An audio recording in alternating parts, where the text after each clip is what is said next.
Well, hello there, children. Wait, what? Y'all just better be careful because there's some sketchy people out there on the internet that are out on the prowl. But anyways, I am not one of them, and we are playing my favorite Pokemon game, Pokemon Crystal. And here's some more Flinching Moves challenge. I've already done all 8 gym leaders, and now we finally got to the Elite Four. And this is just my favorite Pokemon game because you get to go back to Kanto, it's Kanto, after you finish your journey. And it's not like a full-on bonus journey. It's just battle a couple gym leaders, a few trainers here and there. It's a very glossed over run of Kanto, but you get to see all the original gym leaders. It's great. And then of course Mount Silver. I love Mount Silver because it contains Larvitar, which evolves into my favorite Pokemon. You already know Tyranitar. And we got to get Tyranitar eventually in this challenge because I believe Crunch is a flinching move. Rock Slide as well. Yes, we will have Tyranitar in our team. But for now we're just facing Will, and Will is actually doing pretty good against my team because that Psychic type with those special moves. Well, Psychic is a special type move, and it really tears my team up a little bit. And Executor coming out, I'm like, alright, I gotta get Feraligatr out of here. And actually I could have sent Gyarados out because, that's right, that's what I should have done, because Executor is Grass Psychic and my Gyarados has Bite, and that Bite would have been tearing up that Executor. But it's all good. You know we already won because we're posting this on the YouTube. And Raticate's pretty good. I would say Raticate is really good early game, maybe mid game, but if I wasn't doing this challenge, I would not have Raticate on my team. Case in point. Fainting on a Psychic. So send out my Pidgey just to give me an extra turn to get a revive out there. Do I have it? Yeah, 24 of them. So gotta revive Raticate. Feraligator's gonna need some health. And we're just gonna keep it going. Yeah, this Pidgey, think it'll survive? There's no way. If I had Endure, but Pidgey can't learn that. And we are not glitchers, we're not hackers, except for that one time where I glitched Mew against my buddy in a playthrough of Pokemon Red and Blue, and I destroyed his Charizard with it. It was pretty great. And now he knows how to get Mew. That's the good that came out of that. But otherwise, we'll keep it clean, keep it straight.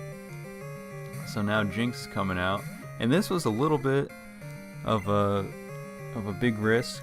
Yeah, pretty big risk, but it just decides to use a Lovely Kiss instead of, I was thinking it was going to use Ice Beam or Ice Punch, which, being a Psychic Ice type, you'd probably just want to whip out an Ice type move against a Rock type with a low special defense. But I mean, hey, I only play this game for fun, so who am I to judge these AIs?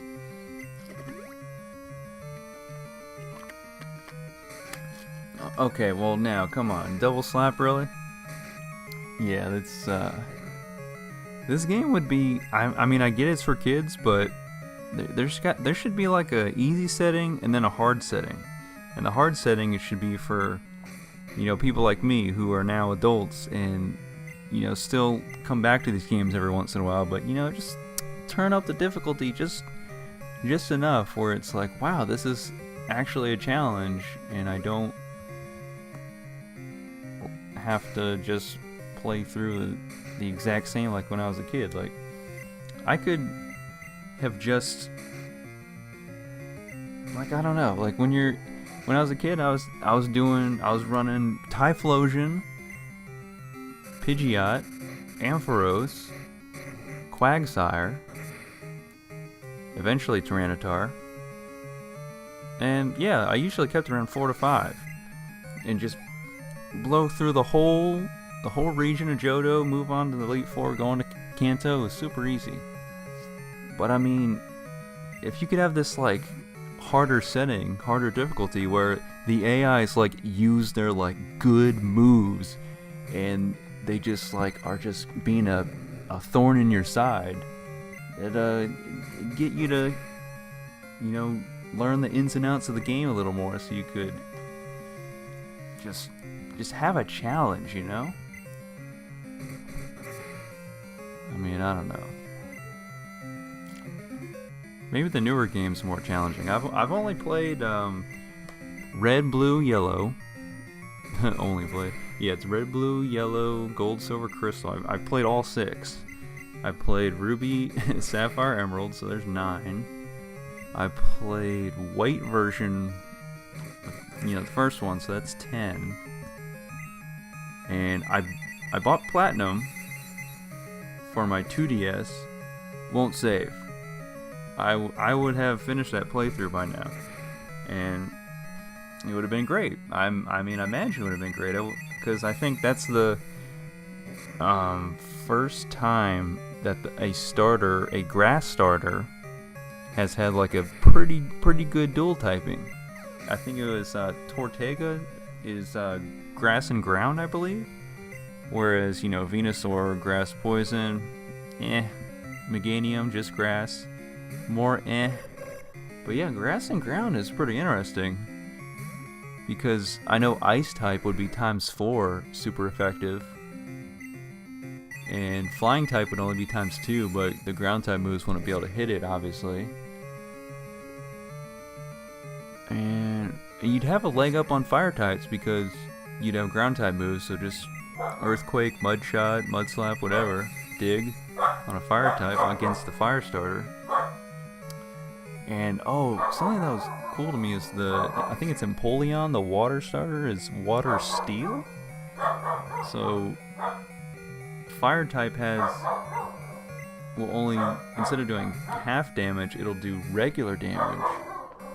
But then, actually, I think that fire starter is fire fighting and Infernape, so it actually can be super effective on that water starter, which is pretty cool how they did that, instead of just the boring, you know, fire, water, grass. And I feel like sometimes they should change that up, you know. Why does it have to be just those 3 types? Like, I get, you know, those are the main types from the original games, but go ahead, switch it up. Throw in a dragon starter, why not? Dragon, fairy, ghost, I don't know. Like, that'd be cool. You don't even have to worry about a whole rock, paper, scissors type deal. But I just had 1 health point left with Sudowoodo, as you just saw.